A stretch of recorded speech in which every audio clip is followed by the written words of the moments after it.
Hi, this is Matt Hickey with ePRepSolutions. Today we'll be covering a coordinator report, specifically the direct and indirect course expense per participant report. I know it's a lot of words put in the mouth at the same time, but you'll see this is just so you know, this is the report that I usually go to when I'm looking at programs, just because it gives me a lot of information.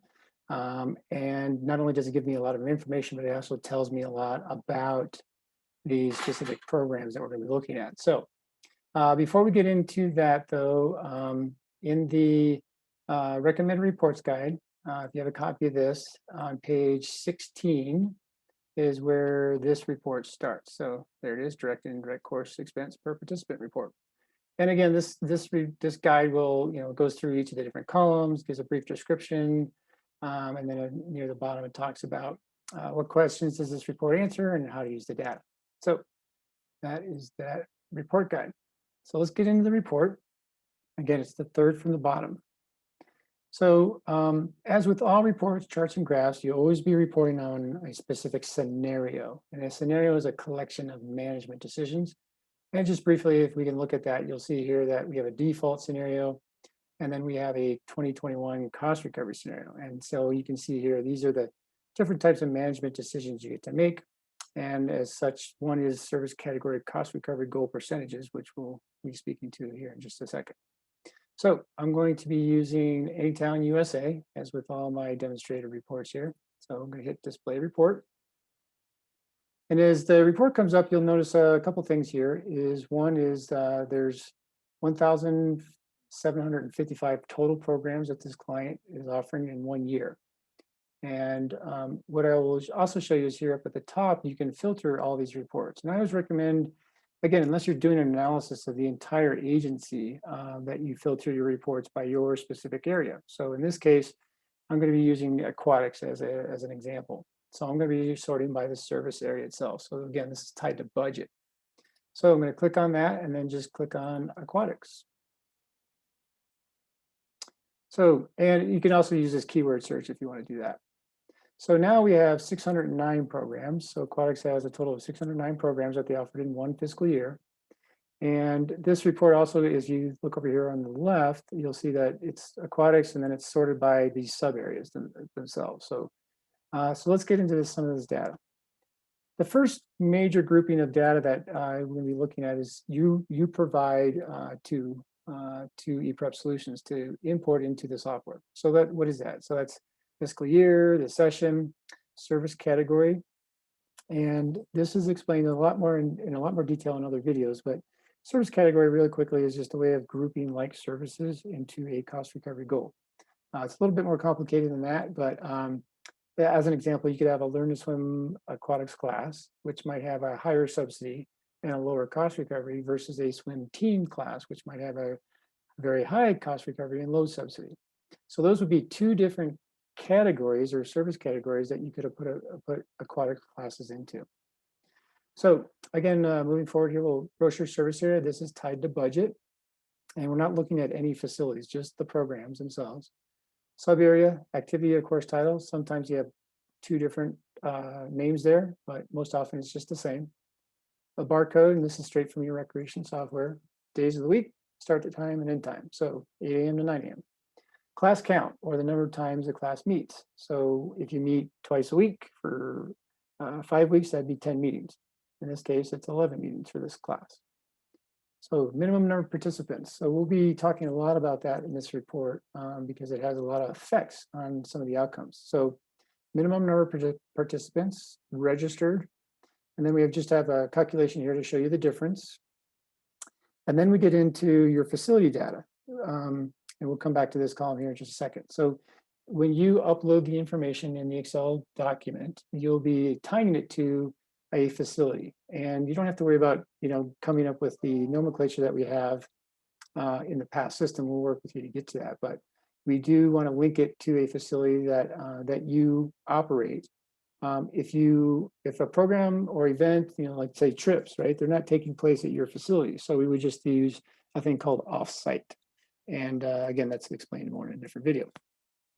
So that's essentially the basic information that you provide. And so coming back to the minimum number of participants. So you'll see this column here, it says percent of usage hours per course. So this is saying that this is 0.66 hours of the total hours for all aquatics programming. So what does that mean? So what I'm going to do is I'm going to go to the last page, page 7 here. And let's go down to the bottom. And you'll see that from this column, it totals 100%. So each individual class that we're going to be looking at is a percentage of all the usage hours that are taking place. And to get to our usage hours, let's go back to page 1 there. What we're doing is we're taking the hours you meet. So in this case, it's 1 hour. They met 11 times. That's 66 hours. The hours available is 0.66% of the total. So that's why we show you this.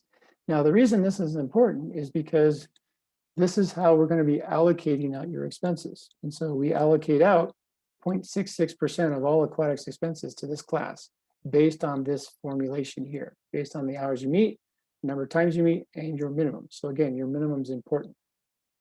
All right, so moving forward here.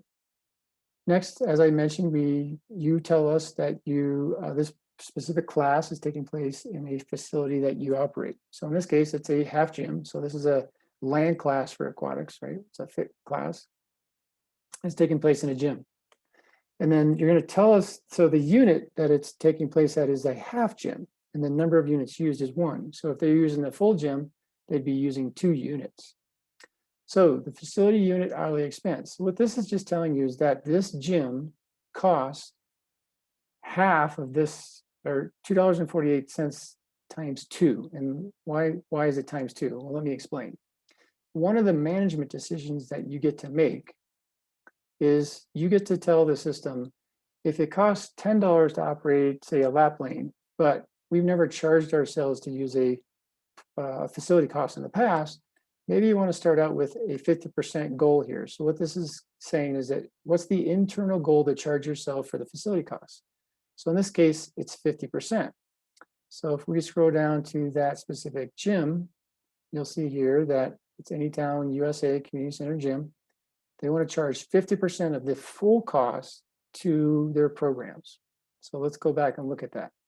So this is the 248. So let's say it's 250. So let's just say it's $5 is the hourly cost to operate that gym. So if we want to go look at that, let's just go look at a facility expense report. So I'm going to pull up this detailed report here. And again, you always report on a specific scenario.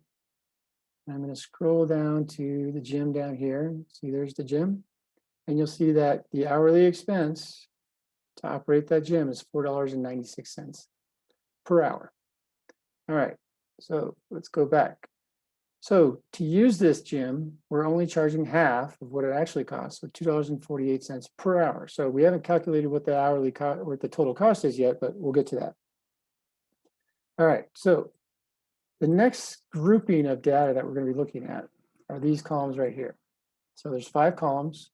There's the direct expense per course, the indirect expense per course, the level 3, level 2, and level 1 admin allocations to the specific class.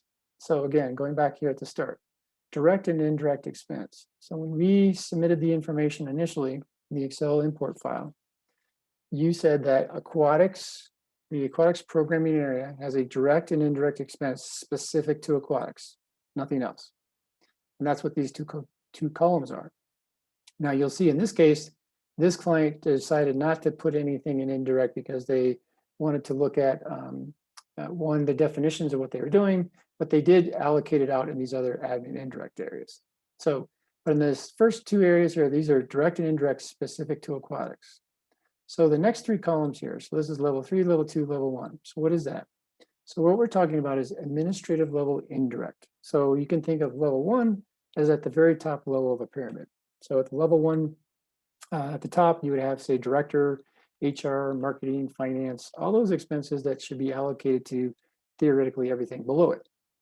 At level 2, we step down from the top. So if you say you have a director of Parks and Recreation, underneath that, you could have a parks superintendent and a recreation superintendent. So we're essentially splitting it up into 2 different areas that you can allocate into. Now you could have, say, a recreation and a library, some other things as well. And then we get to a level 3. So at level 3, again, anything allocated at level 3 is going to be allocated to below it. And what would we use a level 3 allocation for? So let's say that I'm the aquatics coordinator, but I also manage I manage all the programming, but I manage all that programming out an outdoor pool. So I'm managing a facility and a program area. So if I'm doing both of those, which this client is actually kind of doing, is we wouldn't put my salary in the indirect specific to aquatics because I'm overseeing both aquatics programming and in an aquatics facility, and we do facilities separate. So what we can do is we can put my budget, which is my salary, my supplies and materials, if I have money for trainings, travel, all that money that's in my budget, we can put into level 3. Therefore, we can allocate a portion of it to programs and a portion of it to facilities. So going back at the beginning here, so what we're doing is we're adding up all the expenses for this course. So we got the direct and indirect expense for the course. We have the admin level allocations for the course as well to get a total facility, or a total cost for the program for the course, less facility costs. Now, so what we're going to do in addition to that is we're going to add facility costs. So I always consider facility costs as a direct expense, but because the way we're calculating it, we're showing it to you separately. So if we take $2.48 times 11 hours of programming, we get $27.28. So this is the total cost to use that facility for this one specific course. So if we take the total course cost plus the facility expense, we get the total expense for the course, which is $3,002. Next, we're going to be doing the exact same thing that we just did, but we're going to be doing it per participant. And so what we're showing you here is that this is the direct and indirect expense per participant for this course. Then we have level 3, level 2, and level 1 allocations and the facility expense. So all we're doing here is we're taking the total course expense, the $3,000 here, and dividing it by your minimum number of participants. So again, we go back to the beginning here.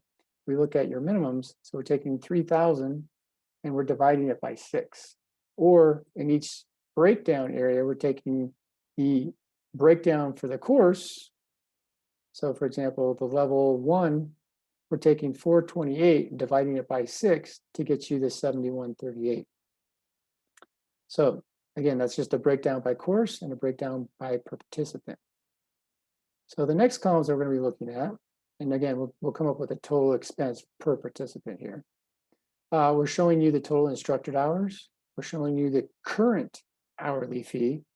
So what you currently charge divided by the number of hours that you meet.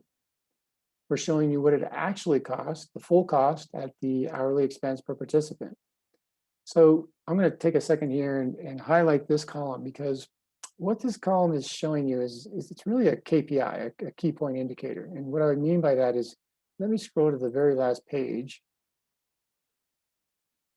And we're going to go to that column, that hourly expense column here.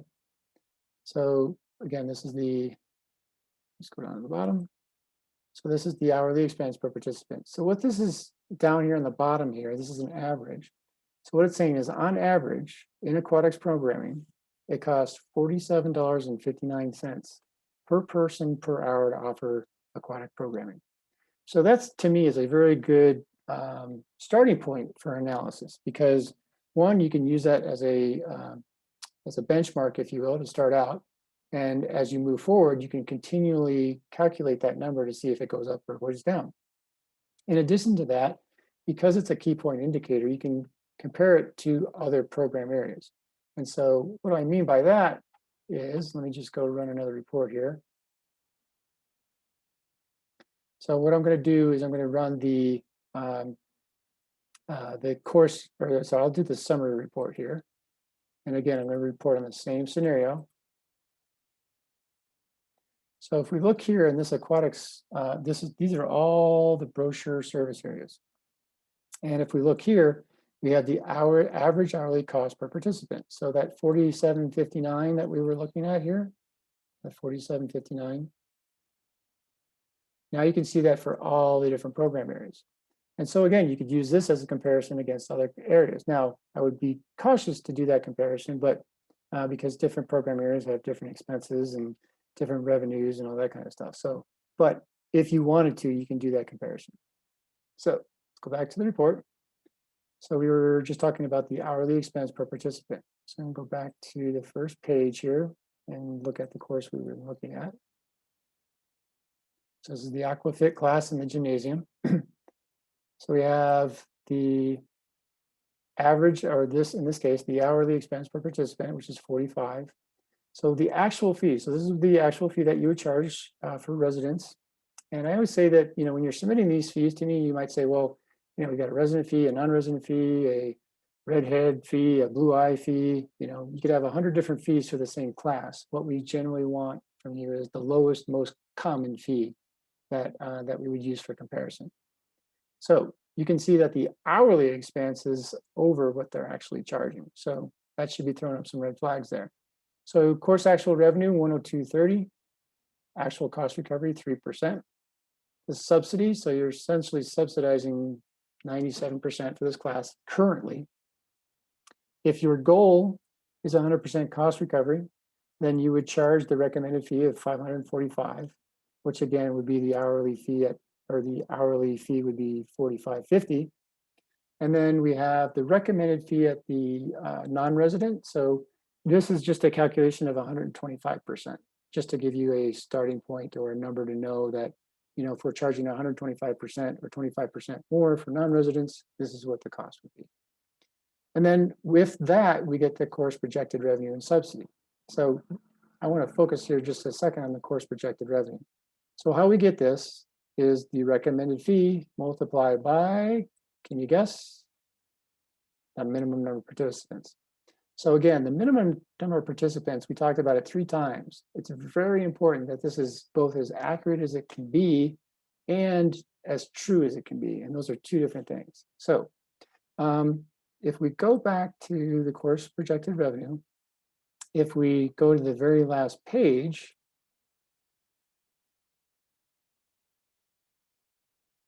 and scroll to the bottom, you'll see that we get a total course projected revenue of $384,000. And if we go back and look at that summary report, just so you can see, the course projected revenue is that $384 there. So that's on the course, that's all this, a lot of that information that we just covered is summarized in this summary report. So like the level 3, the level 2, level 1, all that kind of stuff. All right. So a couple other things I want to focus on in this report and why the data you give us is important. And when I say, is as accurate and as truthful as possible, one is, accuracy is objective and truth is subjective. So when I say that your minimum should be as, accurate and as truthful as possible, well, what I mean by that is that your minimum should both reflect the instruction level of the program, the facility is taking place at, et cetera, but also it needs to reflect that, maybe your registration, maybe your minimum is 6 and your max is 50 and your registered participants is 40 and you're consistently getting 40 people. Might I suggest that you would look at your minimums and raise your minimums? So that's that part. The other part I want to cover, if we go scroll over here, you'll notice that the revenue is $102.30.